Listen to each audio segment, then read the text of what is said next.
بسم اللہ الرحمن الرحیم۔ ناظرین، ایک بار پھر ہم آپ کا استقبال کرتے ہیں پروگرام کیجئے سوال میں۔ سوالات جو آ چکے ہیں ان کے جواب دینے کی ہم سعادت حاصل کر رہے ہیں، اور آج کے اس پروگرام میں جو سوالات آئے ان میں سے ایک سوال مسز احمد کا تھا جرمنی سے، کہ انہوں نے یہ پوچھا کہ پرفیوم میں یا باڈی اسپرے وغیرہ میں جو الکوہل ہوتی ہے، آیا ہم اس کو استعمال کر سکتے ہیں؟ جائز ہے ناجائز ہے؟ کیا ہم اس پرفیوم کے ساتھ نماز پڑھ سکتے ہیں اور مختلف مقدس مقامات میں جا سکتے ہیں کہ نہیں جا سکتے؟ جواب سسٹر کی خدمت میں یہ ہے کہ جو الکوہل ہوتا ہے اس کی دو قسمیں ہوتی ہیں۔ ایک انڈسٹریل الکوہل ہوتا ہے جو کہ پرفیوم میں، باڈی اسپرے میں اور بہت ساری اور میڈیسن کے اندر استعمال ہوتا ہے۔ اس کو علماء نے جائز قرار دیا ہے اس کے استعمال کو، اور اگر لباس پر آپ پرفیوم استعمال کر کے جس کے اندر الکوہل ہے نماز بھی پڑھنا چاہیں تو پڑھ سکتی ہیں، آپ کہیں مقدس جگہوں پہ جانا چاہیں جا سکتی ہیں کیونکہ وہ نجس نہیں ہے۔ لیکن جو نان انڈسٹریل الکوہل ہے جو کہ پینے کے لیے اور دیگر نشے کی چیزوں کے طور پر استعمال ہوتا ہے، وہ یقیناً نجس ہے اور اسے اجتناب کرنا ضروری بھی ہے۔ تو پرفیوم اور باڈی اسپرے میں جو الکوہل ہوتا ہے اس کو انڈسٹریل الکوہل کہا جاتا ہے اور اس کا استعمال جائز ہے۔ دوسرا آپ نے سوال یہ کیا کہ کیا محبان اہل بیت کے ممبر ہونا ضروری ہے، محبان ہدایت کے ممبر ہونا ضروری ہے، یا پھر ڈونیشن کے ذریعے سے بھی ہدایت ٹی وی کی مدد کی جا سکتی ہے؟ آپ ڈونیشنز کے ذریعے سے بھی ہدایت کی مدد کر سکتی ہیں، اور آپ کو کوئی پابند نہیں کیا ہے کہ آپ کو کس طرح سے مدد کریں، جس طرح سے بھی آپ ہدایت ٹی وی کی مدد کریں انشاءاللہ المستعان امام عصر کی دعاؤں کے آپ حقدار بنیں گے۔ سید بخاری صاحب نے لندن سے سب سے پہلے مذہب حقہ پروگرام کی تعریف کی اور کہا کہ اس کو جاری رکھنا چاہیے۔ امید ہے کہ ہم اس کو جاری رکھنے میں کامیاب رہیں گے۔ آپ کی دعائیں اور آپ کی حوصلہ افزائی کے نتیجے میں اس سلسلے کو انشاءاللہ المستعان آگے بڑھائیں گے۔ آپ کا دوسرا سوال یہ تھا کہ میری عمر 75 سال کی ہو گئی ہے، اب میں بھول جاتا ہوں کہ نماز میں نے پڑھی ہے کہ نہیں پڑھی ہے، تو کبھی دوبارہ پڑھ لیتا ہوں کبھی نہیں، تو کیا کیا جائے؟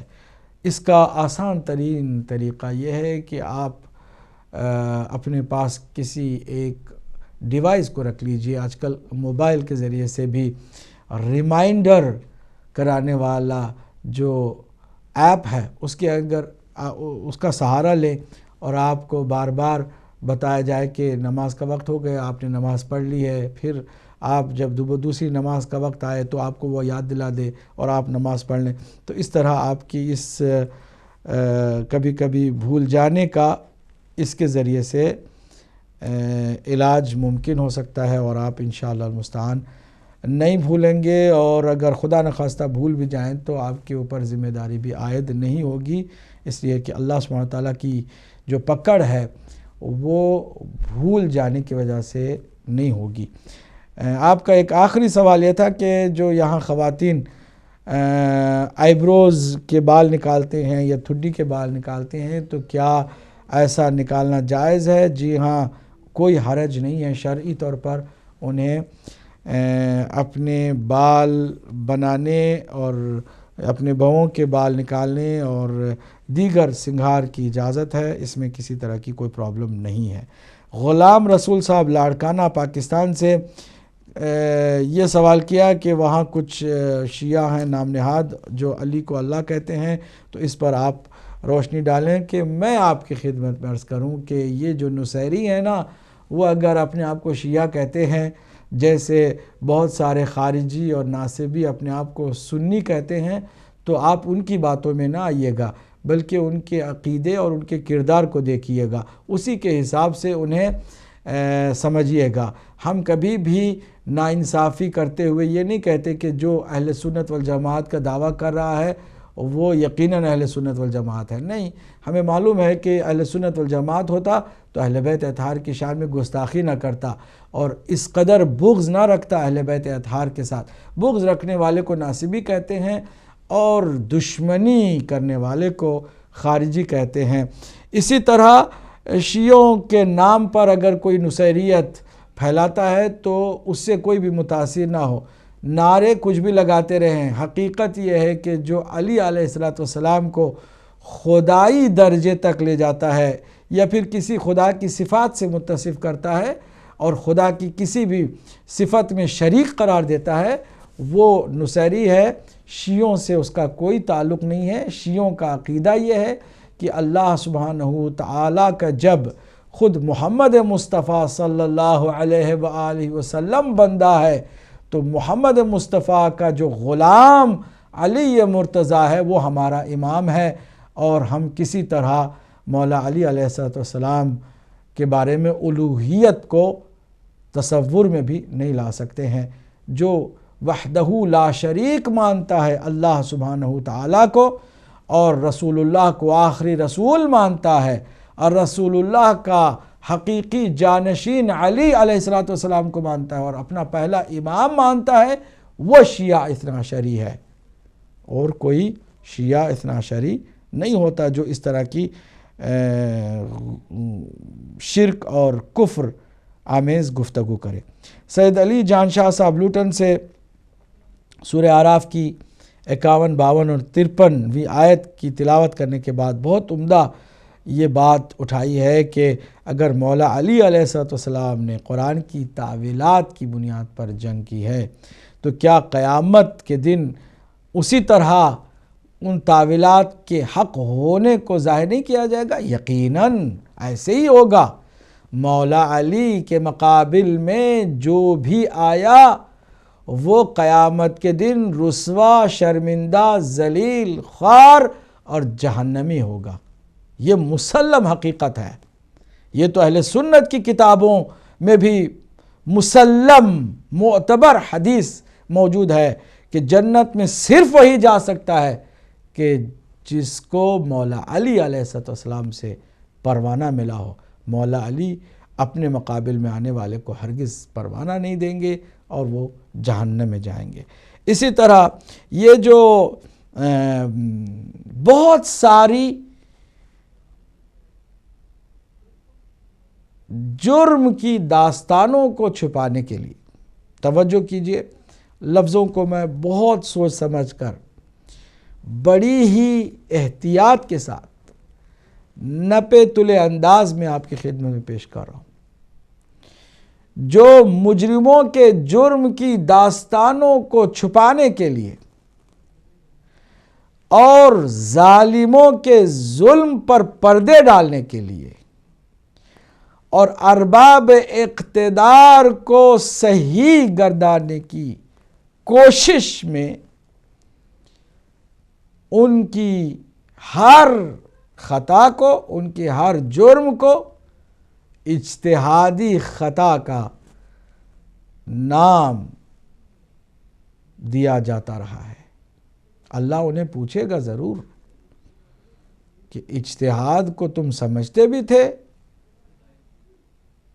یا پھر ہر جرم کو اجتہاد کا نام دے کر کے اجتہاد کو ذلیل و خوار کرتے رہے۔ اس سے بڑی کیا امت مسلمہ کے اندر مصیبت ہو سکتی ہے کہ مجرموں کو بچانے کے لیے، ظالموں کو بچانے کے لیے انہیں پہلے مجتہد بنایا جاتا ہے، پھر ان کے جرم کو خطائے اجتہادی بتایا جاتا ہے۔ اس سے بڑا المیہ اور کیا ہو سکتا ہے؟ مجتہد کیا ہر وہ اس زمانے میں کلمہ پڑھ کے مسلمان ہو جانے والا مجتہد ہو جاتا تھا؟ جن کو چند آیتوں کی تلاوت کا بھی علم نہیں تھا، آیتوں کو حفظ کرنے سے قاصر تھے، معمولی چھوٹے چھوٹے مسئلے سے بے خبر تھے، ایسے میں ان کو اگر اجتہادی درجہ دے دیا جاتا ہے، بعد میں آنے والوں نے جو ان کو بچانے کا انتظام کیا ہے، تو کیا ہم قیامت کے دن گنہگار نہیں ہوں گے کہ ہم نے ہر کسی کو مجتہد سمجھ لیا اور پھر یہ عالم کہ صرف انہی کو مجتہد سمجھا، اب اس کے بعد اجتہاد کا دروازہ بھی بند ہے، اور ارباب اقتدار نے جن کے مجتہد ہونے کو بتایا، بس انہی کو مجتہد مانا، فقہی امام بھی 4 مانے، 5واں ہم نہ بنا سکے نہ کوئی بن سکا۔ یہ کیا ظلم ہے، یہ کیا ستم ہے، یہ کیا مسلمانوں کی بد نصیبی ہے کہ ایسی سوچ عام کر دی گئی، ہر جرم پر پردے ڈال دیے گئے۔ میں آپ کی خدمت پہ 2 جملے عرض کرنا چاہوں گا، توجہ سے سنیے گا۔ اجتہاد اسلام میں حق کے حصول کی تلاش کو کہتے ہیں، کوشش کو کہتے ہیں، جد و جہد کو کہتے ہیں۔ جد و جہد کوشش کرنا، اسی سے اجتہاد کا لفظ ہے۔ اجتہاد یعنی کوشش کرنا، جد و جہد کرنا، کس لیے؟ کہ حق حاصل ہو، حق تک پہنچ سکے، یہ اجتہاد ہے۔ اور اگر کہیں حق واضح نظر آ رہا ہے، حق کے مقابل میں جانا، یہ کہاں سے اجتہاد ہو گیا؟ یہ بالکل اجتہاد کے خلاف بات جا رہی ہے۔ حق کے لیے، حق کو حاصل کرنے کے لیے کوشش کرنا اجتہاد ہے، اور حق کے خلاف جانا بغاوت ہے، جرم ہے، ظلم ہے، جنایت ہے، اور ان مجرموں کو اجتہاد کی آڑ میں بچانا آسان کام نہیں ہے۔ یہی وجہ ہے کہ جب انہیں کھینچ کے جہنم کی طرف لے جا رہا ہوگا تو وہ چیخیں گے، چلائیں گے، کہیں گے یا ویلتا لیتنی لم اتخذ فلانا خلیلا، کاش میں فلاں کو اپنا خلیل اور اپنا دوست اور اپنا فرینڈ نہ بناتا، یہ تو مصیبت اور آفت کا ذریعہ بن گیا ہے۔ آواز ہے کہ جس کو بنائے نا، اب اسی کے ساتھ جاؤ، وہ جہاں جا رہا ہے وہیں تم کو بھی جانا ہوگا۔ اس لیے آنکھیں کھولنے کی ضرورت ہے، اور دل و دماغ کی کھڑکیوں کو کھلا رکھ کر کے، تعصب کی پٹیاں اتار کر کے حق سمجھنے کی کوشش کرنی چاہیے ہم سب کو، تاکہ صحیح معنوں میں حق ہمیں مل سکے۔ ایک اور آپ نے خوبصورت حقیقت کی طرف اشارہ دیا، اور وہ یہ کہ اگر تاریخ میں کچھ ہستیاں ایسی ملتی ہیں کہ جنہیں سرکار نے اپنے بزم سے اٹھا دیا تھا، کہا تھا قوموا عنی، جائیے صحیح بخاری پڑھیے، اور یہ بھی تقریباً 6 مقامات پر موجود ہے کہ سرکار نے بزم سے اٹھا دیا، کہا جاؤ یہاں سے، دفع ہو جاؤ۔ اور یہ ایک حقیقت ہے تاریخ کی کہ سرکار نے کہا صلی اللہ علیہ وآلہ وسلم کہ یہاں سے دور ہو جاؤ، نظروں سے ہمارے نکل جاؤ، ہٹ جاؤ، بزم سے اٹھ کے چلے جاؤ، تو گئے، اس کے بعد دوبارہ واپس نہیں آئے، کسی بھی لمحے نہیں آئے، یہاں تک کہ سرکار کی وفات حسرت آیات ہو گئی، یہاں تک کہ غسل و کفن کے ان مراحل میں بھی شریک نہ ہو سکے۔ اہل دنیا کار دنیا ساختند، مصطفیٰ را بھی کفن انداختند، دنیا کے لالچی لوگ دنیا کے کاموں میں لگ گئے، اور سرکار کی اس آخری کفن و دفن اور نماز کے مراسم میں بھی شرکت نہ کر سکے۔ اللہ ہم سب کو حقیقی عشق رسول عطا فرمائے، اور ایسا عشق عطا فرمائے کہ اس عشق کی سبب سے ہم ہر اس انسان کو پسند نہ کریں کہ جس کو سرکار نے اپنی بزم سے اٹھا دیا تھا، پسند اسی کو کریں کہ جس کو سرکار نے اپنے سینے سے لگایا تھا۔ بابر عباس گریس سے سوال کیا کہ حضرت عباس علمدار علیہ السلام کے کربلا میں کتنے بچے تھے، اور کیا کوئی بچہ شہید ہوا، اور مدینے میں بچے کتنے تھے؟ تو ٹوٹل جو روایات ملتی ہیں ان میں بعض روایات کے اعتبار سے حضرت عباس کے کل 3 بیٹے اور 1 بیٹی بتائی گئی ہے، اور بعض نے کہا نہیں، صرف 2 بیٹے، ایک کا نام محمد اور دوسرے کا نام فضل ہے، اور ایک بیٹی ہے جس کا نام نفیسہ ہے۔ کربلا میں حضرت عباس علیہ السلام کے ایک بیٹے کے شہید ہونے کی روایت مسلم ہے، اگرچہ بعض روایات میں 2 بیٹوں کی شہادت کی بات کی جاتی ہے۔ ایک کا نام حضرت محمد ہے، دوسرے کا نام حضرت قاسم ابن عباس۔ کہا جاتا ہے کہ یہ 2 شہید ہوئے، بعض روایات کے اعتبار سے نہیں، یہاں پر ایک ہی فرزند حضرت عباس کا جن کا نام محمد تھا وہ کربلا کے میدان میں شہید ہوا، جبکہ دوسرے فرزند فضل جو ہے وہ مدینے میں موجود تھے، اور آپ کی زوجہ محترمہ کا نام ہے لبابہ، اور آپ مدینے تشریف لے کے گئیں اور آپ نے اپنے بیٹے کے ساتھ زندگی گزاری کہ جن کا نام فضل بتایا جاتا ہے۔ بہرحال باقی اللہ بہتر جانتا ہے کہ صحیح صورتحال کیا ہے، جو روایات میں ہے وہ آپ کی خدمت میں ہم نے سنا دیا ہے۔ آپ نے انشورنس اسکیم کے بارے میں پوچھا کہ جو پاکستان میں ہے، آیا ہم اس انشورنس اسکیم میں شریک ہو سکتے ہیں؟ آیا ہم انشورنس کی اس طرح کی کیفیت کو لے سکتے ہیں؟ یہ سود کے زمرے میں آتا ہے یا پھر یہ جائز ہوگا؟ میں صرف اتنا جانتا ہوں کہ اگر لائف انشورنس کی بات ہو رہی ہے تو اس میں بعض مراجع نظام نے اجازت دی ہے، اس میں کوئی حرج نہیں ہے۔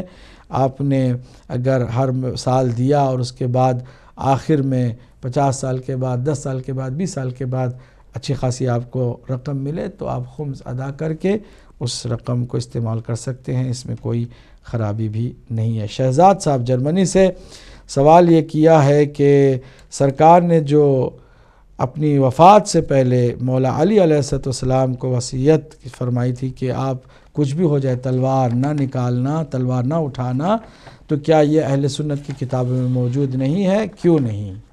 کیوں نہیں؟ اہل سنت کی بھی بہت ساری کتابوں میں یہ حدیث آئی ہے کہ سرکار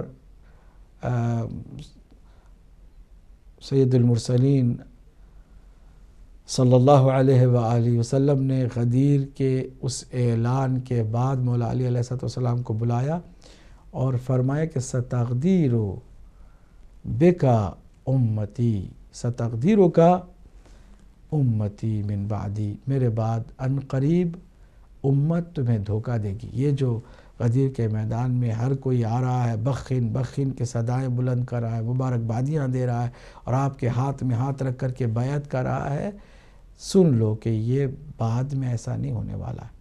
جیسے میری آنکھ بند ہوگی یہ اپنے اس وعدے سے مکر جائیں گے اور یہ جو بیعت کی ہے نا اسے توڑ دیں گے اور تم سے دھوکہ کریں گے۔ ستقدیر کا امتی، بعض میں ہے ستقدیر بکا امتی من بعدی، میرے بعد امت جو ہے تمہارے ساتھ دھوکہ دے گی، میری امت دھوکہ دے گی۔ یہ یہود و نصارہ کی بات نہیں ہو رہی ہے، وہی صحابہ ہیں کہ جن کی اتنی ساری فضیلتیں بعض لوگ بیٹھ کے سناتے ہیں، انہی کے بارے میں حضور نے فرمایا کہ میری امت دھوکہ دے گی، تمہیں علی دھوکہ دے گی، لیکن تم دین کے تحفظ پر اور امت کے شیرازے کو بکھرنے سے بچانے کے لیے اپنی ذمہ داریوں پر توجہ رکھو۔ حکومت ملے خود سے تو ٹھیک ہے، ورنہ حکومت کے لیے کچھ نہ کرو۔ اب ذرا توجہ کیجئے، اب یہ حدیث بھی اہل سنت کے ہاں مسلم حدیث ہے۔ سرکار نے فرمایا ہے صلی اللہ علیہ وآلہ وسلم نے کہ یا علی انت بمنزلۃ الکعبہ، علی علیہ السلام آپ کعبہ کی منزلت رکھتے ہیں، آپ کی مثال کعبے جیسی ہے۔ کعبے کے سارے حاجی، سارے طواف کرنے والے، سارے نماز پڑھنے والے محتاج ہیں، کعبہ کسی کا محتاج نہیں ہے۔ سب کو کعبے کی طرف آنا ہے، کعبہ کسی کی طرف نہیں جائے گا۔ علی آپ کی طرف اگر خلافت آتی ہے، لوگ آ کے کہتے ہیں کہ آپ ہی بنے، آپ ہی بنے، آپ کے بغیر کوئی نہیں ہو سکتا، تو پھر آپ لیں، ورنہ اگر یہ تمہیں چھوڑ دیتے ہیں تو اپنا نقصان کرتے ہیں۔ تم کو لوگوں کے پیچھے، خلافت کے پیچھے، حکومت کے پیچھے نہیں جانا۔ چنانچہ مولا علی علیہ السلام نے حکومت کے لیے، خلافت کے لیے نہ تلوار چلائی البتہ حق کو جتایا ضرور، بتایا ضرور، واضح ضرور کیا کہ تم لوگوں نے جو کیا ہے میرے ساتھ کیا کیا ہے۔ اس میں کوئی شک نہیں کہ مولا علی علیہ السلام بالکل واضح اپوزیشن میں تھے، اور خلافتوں کے مقابل میں آپ کا اپنا ایک الگ سٹینڈ تھا، اور آپ باقاعدہ احتجاج کی اس روش پر جاری اور ساری تھے، لیکن کبھی تلوار کے بلبوتے پر اپنے حق کو حاصل کرنے کی کوشش نہیں کی، اس لیے کہ آپ خانہ کعبہ کی مثال ہیں، آپ رسول اللہ کے حقیقی وارث ہیں، آپ کو دین کی حفاظت کی سب سے زیادہ فکر ہے، آپ سے زیادہ دین کا کوئی اور ہمدرد ہو بھی نہیں سکتا تھا، اس لیے آپ نے کبھی توجہ نہیں کی۔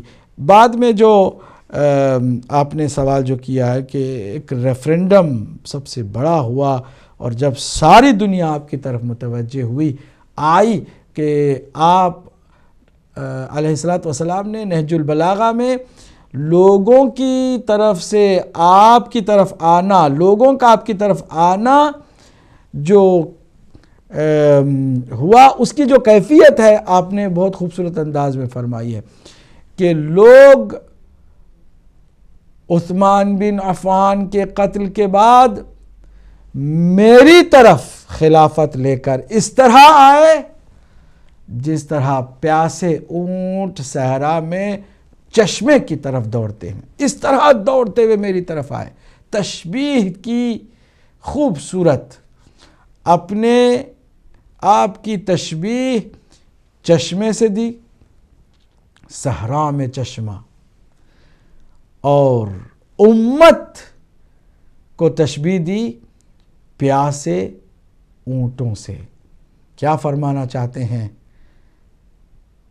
کہ یہ پیاس 25 سال کے عرصے کی پیاس ہے، چشمہ علی ہے، وہ دوڑ کر میری طرف آئے، پھر جا کر حجت تمام ہوئی، ورنہ میں نے کہا تھا کہ جو اس کا بھوکا ہے اسی کے حوالے کر دو۔ علی دنیا اور ما فیہا سے بہت بلند چیز ہے۔ جی عزیزو، میں اسی پر اکتفا کرتا ہوں۔ محمد یاسین صاحب گلگت سے جو انہوں نے ایک اپنے بقول اسلام اور سائنس کی روح سے سوال کیا کہ حضرت آدم علیہ السلام سے پہلے بھی بتایا جاتا ہے کہ مخلوق تھی اور وہ زرتشت مسلک پر چلتی رہی ہے اور اسلام بعد میں آیا ہے۔ جواب میں ان کی خدمت میں یہ عرض کروں کہ اللہ سبحانہ وتعالیٰ نے کائنات بنائی ہے، کائنات میں انسانوں کو، جنوں کو، ملائکہ کو، فرشتوں کو، باقی مخلوقات کو بنائی ہے، اسی کے ساتھ اپنا قانون بھی اس نے بنایا، اسی قانون کو اسلام کہتے ہیں۔ اسلام ازل سے، شروع سے، جب سے اللہ سبحانہ وتعالیٰ نے کائنات بنائی ہے اس وقت سے لے کے آج تک جاری ہے۔ تمام انبیاء آتے رہے اور اسی دین کی ترویج کرتے رہے جس کا نام اسلام ہے۔ حضرت زرتشت بھی ایک پیغمبر تھے جو حضرت آدم کے بہت سال بعد آئے ہیں، اور انہوں نے جو تعلیمات دی ہیں اپنی قوم کو وہ بھی اسلام کی بنیاد پر ہیں۔ یہ اور بات ہے کہ اس زمانے کی اس قوم کو زرتشتی کہا گیا، جیسے حضرت موسیٰ کی قوم کو یہودی کہا گیا اور حضرت عیسیٰ کی قوم کو عیسائی کہا گیا۔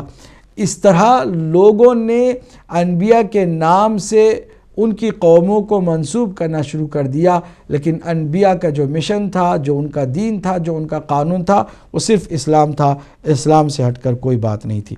نوشین لندن سے میں چاہوں گا کہ جلدی جواب دے دوں تو پھر اس کے بعد ہم بریک پر جائیں، پھر ایک موقع آپ کو دیا جائے کہ آپ سوال کریں۔ مشورہ یہ تھا کہ دعائے کمیل، دعائے توسل وغیرہ کا سلسلہ جاری رکھیں، لگتا ہے کہ ان کی توجہ اس پر کم ہے۔ ہدایت ٹی وی پر دعائے کمیل، دعائے توسل، دعائے ندبہ جیسی دعاؤں کا سلسلہ جاری ہے۔ امید ہے کہ مزید اس سلسلے کو ہم بڑھا بھی سکیں گے اور ہماری اس بہن کی انشاءاللہ توجہ بھی اس پر ہوگی۔ والدین کی مغفرت کی دعا کی درخواست کی تھی، ہم نے دعا کی، اللہ انہیں واقعاً بھی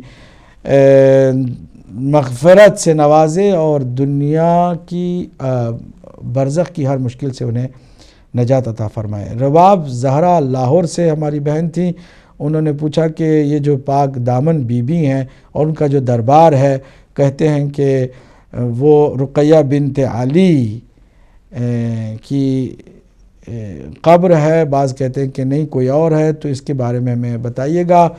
میں اس سلسلے میں زیادہ علم نہیں رکھتا ہوں، مجھے بالکل ہی صحیح معنوں میں اس کے بارے میں معلومات فراہم نہیں ہو سکے ہیں، لیکن اتنا ضرور ہے کہ حضرت علی علیہ السلام کی کسی بھی بیٹی کا عجم کی طرف آنا اور خاص کر پاکستان میں یا انڈیا میں آنا ثابت نہیں ہے۔ بعد میں یقیناً کسی نہ کسی سید زادی کا، کسی پاک دامن بی بی کا وہاں پر مزار بنا ہو تو بنا ہو، اور اس میں کوئی حرج نہیں ہے کہ ایسی شخصیات کا بھی ہم خیال رکھیں اور توسل کریں اور واسطہ دے کر اللہ کی بارگاہ میں دعا کریں۔ ناظرین و ناظرات، ہم ایک بار پھر وقفے کی طرف جانا چاہتے ہیں، اور انشاءاللہ آپ ہمارے ساتھ رہیے گا۔ بہت جلد ہم آپ کی خدمت میں دوبارہ لوٹ کر آئیں گے۔ ایک بار پھر آپ کا جو سوال ہے اس کو ہم لینے کی سعادت حاصل کریں گے انشاءاللہ۔